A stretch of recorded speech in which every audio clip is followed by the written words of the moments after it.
नमस्कार मित्रों,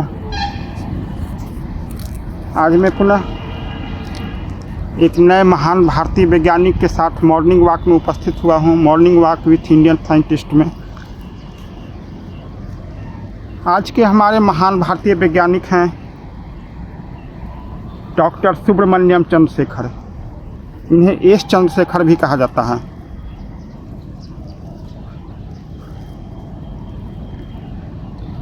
मित्रों, डॉक्टर सुब्रमण्यम चंद्रशेखर भौतिकी शास्त्र के प्रकांड विद्वान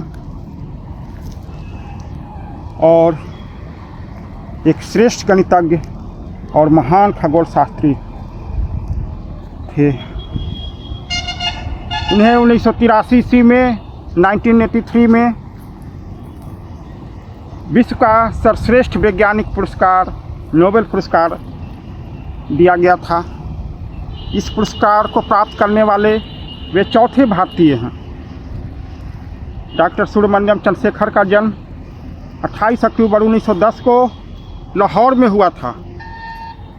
उनकी स्नातक शिक्षा प्रेसिडेंसी कॉलेज मद्रास में हुई। सुब्रमण्यम चंद्रशेखर असाधारण योग्यता एवं प्रतिभा के धनी थे। 18 वर्ष की आयु में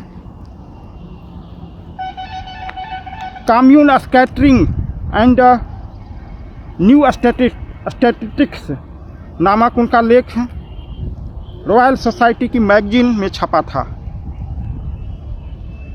सन 1930 ईस्वी में भौतिकी शास्त्र में एमए ऑनर्स की परीक्षा में उन्होंने सबसे अधिक अंक प्राप्त किया था और विश्वविद्यालय का रिकॉर्ड तोड़ दिया था।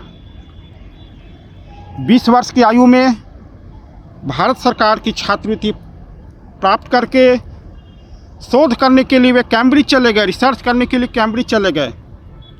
वहाँ पर वे 6 वर्षों तक रहकर शोध कार्य किया तथा उन्हें आइजैक न्यूटन छात्रवृत्ति, शिपसैक पुरस्कार, ट्रिनिटी कॉलेज की फेलोशिप प्राप्त हुई।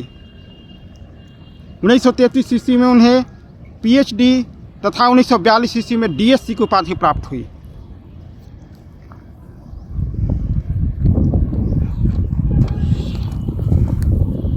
मित्रों,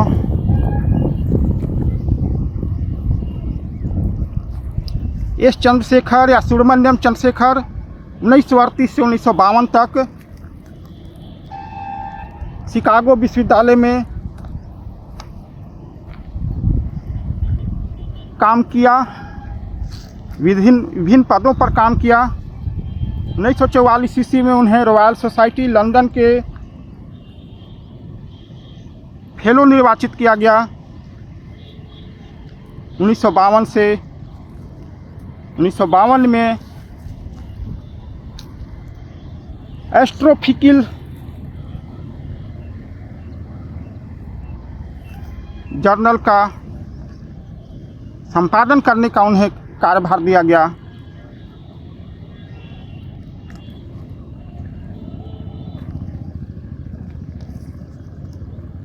मित्रों, एस चंद्रशेखर ने प्लाज्मा भौतिकी पर कार्य किया था।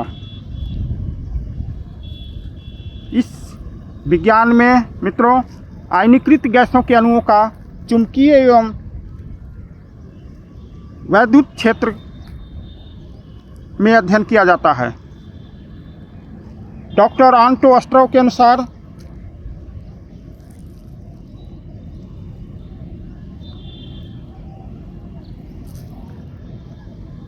यह कहना कठिन है कि एस चंद्रशेखर खगोल शास्त्री हैं या भौतिकविद हैं या गणितज्ञ हैं, लेकिन एस चंद्रशेखर स्वयं को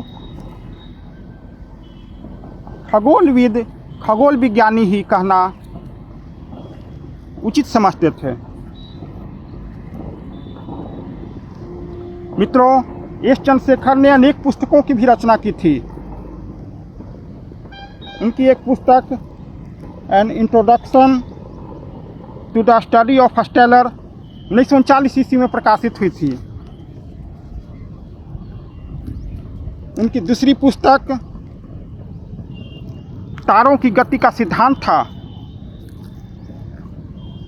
उन्होंने रेडिएटिव ट्रांसफ़र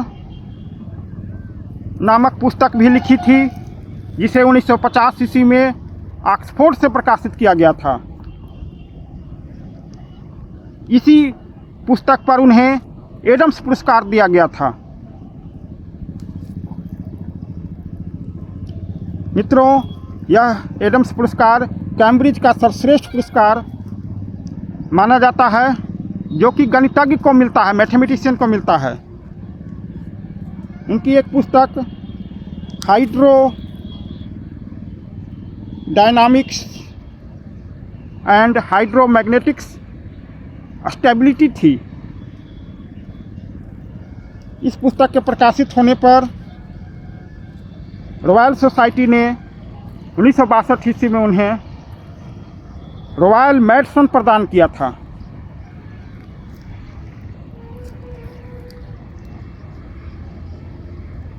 उन्नीस सौ 52 ईस्वी में रॉयल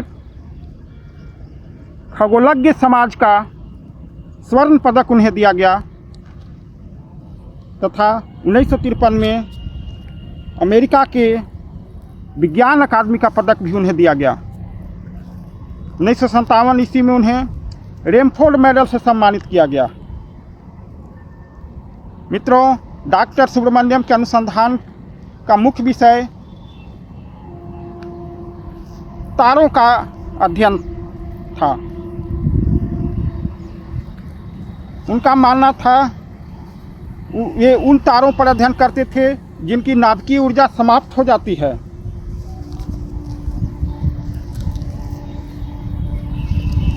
डॉक्टर चंद्रशेखर का मत था कि जिस प्रकार एक जलते हुए लकड़ी के लट्ठे जो अंत में केवल राख छोड़ते हैं, उसी प्रकार श्वेत वामन ड्वार्फ तारे की भी अंतिम अवस्था होती है।